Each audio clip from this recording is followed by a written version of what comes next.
This ride takes us through Hyderabad, moving along the city roads during the ride. The mood here is calm and focused, with the sound of the engine carrying us through the changing rhythm of the streets. Let the road unfold naturally as we settle into this stretch. A little further along, this part of the route shows a grounded side of Hyderabad, where everyday movement defines the street.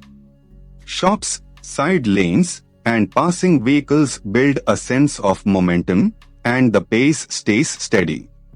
It is the kind of stretch where the ride feels less like a destination and more like a continuous observation. As the ride continues, here is something worth knowing about this part of Hyderabad. The airport corridor has become a zone of development with new hotels and business centers. That local detail adds depth to what might otherwise seem like a simple road, and it reminds you that every ride here passes through layers of history and routine. Coming into the next stretch, from the rider's perspective, this section is defined by spacing, timing, and attention. Traffic flows in its usual unpredictable pattern, so every opening on the road matters. The experience becomes less about speed and more about reading the street early, staying smooth, and keeping the ride controlled.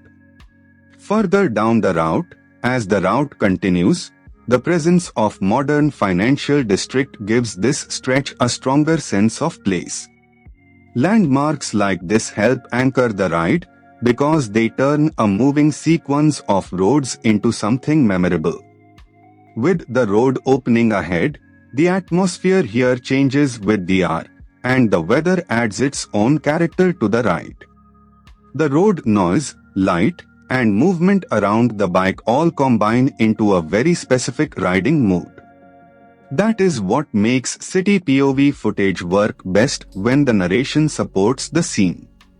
As this ride through Hyderabad comes to a close, the journey may be simple, but the texture of the road, the city, and the ride itself is what makes it worth watching.